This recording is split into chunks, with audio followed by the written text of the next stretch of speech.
Joining me right now with reaction in this Sunday morning exclusive is the Speaker of the House, Congressman Kevin McCarthy. And Mr. Speaker, thanks so much for joining us this morning. Congratulations to you after all of this work you've put into this. How are you feeling this morning after the president signed the bill into law? I feel good, Maria, because it's the first time that we're finally spending less than we spent the year before. This is the largest cut in American history. You know, if you look at the Congressional Budget Office, or if you look at the Committee for Responsible Federal Budget, it shows that more than $2.1 trillion is going to be cut over the next 10 years. And think about where we've come from. The president said he would never negotiate with us, that he would only raise the debt ceiling with no cuts whatsoever, or to raise taxes. There are no taxes. There's no new government programs. We actually got more than you thought in the process that we could get to this point. So it's not perfect, but it is a beginning of turning the ship. Now we've got to do the rest of the job. Yeah, and I know that I said congratulations at the top of the show because you had to wrangle lots of different personalities and lots of different values within your membership, and you were able to do that and get everybody in line. But I want to go through some of the criticism of this bill because some people say it really was different. For example, you had in your bill that passed the House, Limit, Save, Grow, an ability to have work requirements for Medicaid recipients. That did not end up in the bill that the president signed. You had in your bill the ability to rescind that $80 billion of IRS funding that the president wants to hire 87,000 agents. That wasn't in the bill the president signed. It was $1.9 billion of the $80 billion. Well, that's not true, Maria. Yep, Maria, you're saying things that are not true. So let's first walk through what's in the bill, because I can always vote against a bill for what's not in it. But let's see what's in it. First of all, in Limit, Save, Grow, we said we wanted to take the spending levels back to 2022. Well, we actually increased defense and increased the veterans. But non-defense with veterans out, we took it below the 22 level. That gave Democrats a lot of problems. We wanted to repeal all the IRS agents. They've already put that money in there. We repealed the $1.4 billion they would spend on hiring new agents this year, so no new agents are being hired. But we also repealed another $20 billion going in the future, what we can redirect. I think that money would be better used instead of hiring IRS agents than hiring Border Patrol agents. So that's a whole debate that forward. But we already got more than $21 billion. We'll come back the next year. No new IRS agents are hired. This is scored as the largest cut. I heard you earlier say, yeah, but more Democrats voted for it. Let's just put this in perspective. When Republicans only had the House and the Democrats had the White House, on average, only 24% of Republicans voted for it. This was at 67%. 3 times as much. But you also look at the story of the last 10 debt ceilings where Republicans had the administration. Only 65% of Republicans voted for it. So even higher level than that. So that really shows the truth about this. But Democrats will vote for debt ceilings, Republicans will not. But we hit a 2/3 mark. The thing you want to look at is which Democrats voted against this. AOC, Bernie Sanders, the progressives. Why did they vote against it? Because we did get work requirements in welfare reform. Did we get it in everything? No. But we got it in welfare that puts people back to work, the core of what we looked for. But to be clear, the bulk of that money in the IRS, which was your priority, which was conservatives' priorities, they do not want this president to hire 87,000 agents. The bulk of that money is still in the Inflation Reduction Act, and he could use that. So you're talking about the $20 billion over the following year. To be clear, the bulk of that money is still in the bill that the president signed. And then there's the defense spending. Okay, Maria, pause for one moment. Maria, pause for one moment. That was already in law. We do not have the Senate. We do not have the presidency. But we just stopped them from hiring any IRS agents. And we also took another $20 billion going into the future. And now we only have the House. So we need the Senate and the presidency. The next time we'll address this, we have an opportunity to win the Senate and the presidency. So what's interesting to me is that you're going to argue sometime in the future when you stopped it today.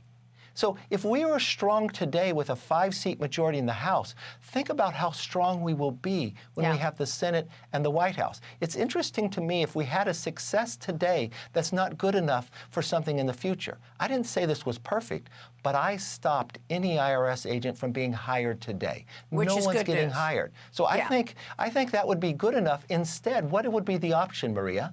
To have a clean debt ceiling and let them hire IRS agents and not get the $2.1 trillion cut, or the work requirements, or the NEPA reform, or be able to strengthen the military but cut the non-defense lower than 2022?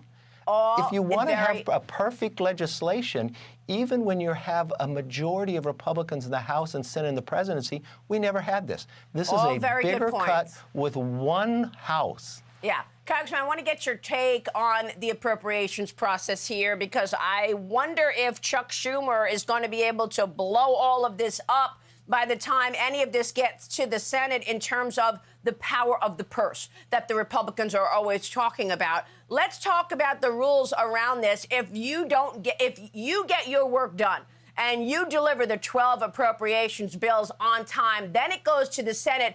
Can't Chuck Schumer sit on this and let it stall? And then at the end of the day, if you're trying to hold back money, for example, for the FBI headquarters, that they want $3.5 billion to have a new headquarters bigger than the Pentagon, can't Chuck Schumer say, well, we're not going to get our work done, so we go back to prior levels? There you go. They get their money for the headquarters. Well, Maria, that won't be the case. But first, let's see, instead of worrying about what's going to happen in the future, let's deal with what's in front of us today. I have watched time and again Republicans and Democrats in the House not do their job.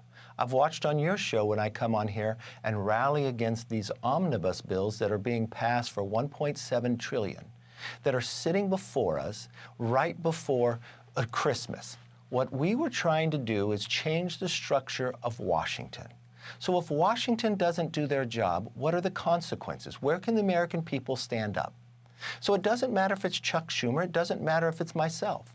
If we do not pass the fundamental responsibility we have at 12 appropriation bills, cut 1% across the board. It doesn't, and to be fair in law, whatever the current ratings are, whatever the current score is, you cut 1%. So you know what happens then? It doesn't matter of what position you like. Everybody gets cut if you don't do your job. So it creates a new structure that forces Congress to do their job. If you get that 1% cut, if you get to that point where you've got to get that 1% cut in, does defense take a bigger hit than other spending? Maria, no. Everybody on the board gets 1% across the board. So one thing I have found, that if somebody wants to vote no, they can always think, well, what happens if something happens in the future? I'm looking at today. If I took that approach, the president said he would never even talk to me about raising the debt ceiling. So should I have just quit and let him raise a clean debt ceiling? Right. Or should we have been able to take the victories we could today and come back tomorrow? Listen, I know you have a victory. I said it at the top of the show. Congratulations. I've got to get your take on the FBI, because here, too, you've got pushback. You want this document from Christopher Wray. He says he's going to deliver it tomorrow. If he does not allow the entire committee to see it, where are we? What happens then? Well, again, Maria, let's look at where we first started. When we realized that there was a document, we sent a subpoena. He did not want to comply with the subpoena. I called the director and told him, I need this subpoena. We have the responsibility to oversee the FBI. A constitutional responsibility. If you do not send this, we will hold you in contempt. Last week, I was actually on Fox and Friends that the deadline came, and I spoke directly to Commissioner Wray that I will move contempt. He then changed his mind that he would let the chairman and the ranker see the document and bring it to the House. That is not good enough. That is also not good enough for the Secretary of State to think you're only going to show one member. We have a responsibility oversight. If they do not comply and allow every person on oversight, Republican or Democrat, that's their responsibility as members of Congress, to see this document, I will move contempt charges against the director. And you brought another issue up that I think is very important here. The FBI wants a new headquarters. If you look at, in today's dollars, what the Pentagon costs is about $900 million. They want to spend roughly $4 billion to start. Wow. 4 times the same. I do not think that's the best use of our money. I also wonder, do we need one big, large FBI building? And does it need to be back in Virginia? Or should it be in Maryland? Or should it be in Texas if you're doing cybersecurity or others? The president himself is fighting a bill I passed to bring federal workers back to work. 50% of federal workers are not coming in. I think it's responsible that they come in and do their job. Well, if that's the argument, wouldn't it be better if we had smaller offices across the country where FBI agents could help local law enforcement to solve human trafficking, to solve cybersecurity? I think they have a lot of challenges here, and this is going to be a big responsibility and oversight of Republicans in Congress in dealing with appropriations. We just had a large victory to turn the ship and begin to turn the ship. We've got so much more work to do. But the one thing you learn about me, Maria, I never give up on the American people, and I'm not going to give up now. All right. A feisty Speaker of the House this morning. We appreciate your time. Thank you so much, Congressman. Thank you, Maria.